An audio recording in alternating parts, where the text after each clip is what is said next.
Good morning mga mare! For today's video ay magluluto ako ng pagkain ng mga bata. So ayan na nga mga mare, 4 o'clock ng umaga dyan, maaga nga kaming nagising at nagsaing na nga muna ako. So ayan, nagpalit na nga muna ako ng damit dahil yung ng damit ko ay kita nyo naman ay malinaw. Tapos yun na nga, naluto na nga ang aking sinaing. Tapos ito naman ang sunod ay handa ko na itong uulamin nila. Bali, itong hotdog mga mare ay ibababad ko na muna ito sa tubig para matanggal ang yelo. At ito namang itlog, ito naman ang kakainin nila mga mare ngayong almusal. Yung hotdog ay uulamin nila mamayang tanghali. Nagbabaon nga sila dyan mga mare para hindi na sila umuwi kasi medyo may kalayuan din ang eskwela dito. Scramble na nga ang luto ko dito mga mare para marami at kasa sa kanilang 4. At saka tinimplahan ko lang dyan mga mare ng konting asin na kahit papano ay may konting lasa. Isinalang ko na nga yung kawali dyan mga mare at nilagyan ko na ng konting mantika. Mainit na pala ang kawali dyan at saka ko na rin nilagay itong itlog. Nagmamadali na nga ako dahil mabilis ang oras ngayon mga mare. Kaya ayan, mabilisan din ang iluluto ko ngayon. At saka maaga daw ngayon ang isa kong anak dahil meron daw silang laban ngayong umaga. Tapos ayan mga mare, iwa-iwa ko nga yan dyan ng maliliit para naman magkasya sa kanilang 5. Bali pala mga mare, 3 pamangkin ko na nasa akin. Tapos ang nanay nila kasi ay nasa ibang bansa. Tinanggal ko na nga ang itlog, tapos isusunod ko naman itong hotdog. Habang nagpiprito na nga pala ako ng hotdog dyan mga mare, ay pinakain ko na muna itong mga anak ko at pamangkin.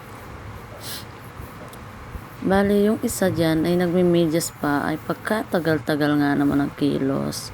Tapos ang bunso ko naman ay naliligo pa. Iba nga pala ang uniform nitong isa kong anak dahil may laban nga daw sila ng sepak.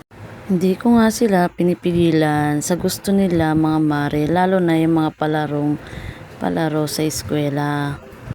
Lagi nga ako nakasuporta sa kanila mga mare dahil ayaw ko naman na yung pag kinukontra mo sila ay baka isipin nila o kaya mga mare mahihiya sila sa mga ganyang palaro.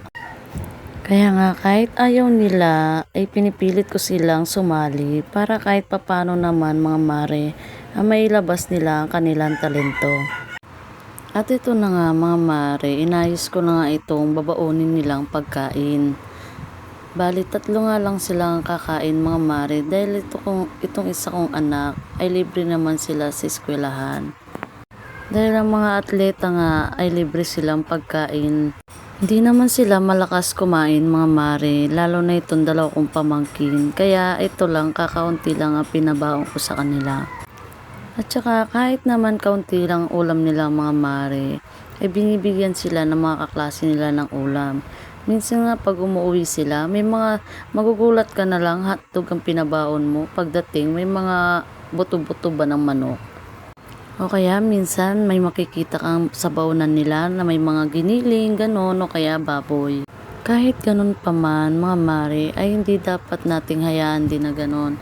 Siyempre, papapaunin ko din sila ng mga ulam. Ano pa naman tong manok na to? Sumasabay talaga. Ilagay ko na nga sa baunan, yan, lalo na yung mga bag na ganyan mga mare. Yan ang lagayan nila ng baunan ng kanin at ulam. Tapos humingi nga ng pagkain tong pamangkin kong bulinggit. Sakto may natira pang ang itlog dito kaya binigyan ko na siya nitong kalahati at ito namang kalahati ay bibigay ko sa panganay ko. At nang magsi 7 o'clock na nga mga mare ay umalis na nga itong mga bata. At ito namang kasama ng anak kong maglalaro ng sepa, kaya ito sabay silang umalis. Wala nga yung service naming motor mga mare, kaya ayan naglakad sila. At pagkalis nga nila mga mare, tito't nag-almusal na rin ako.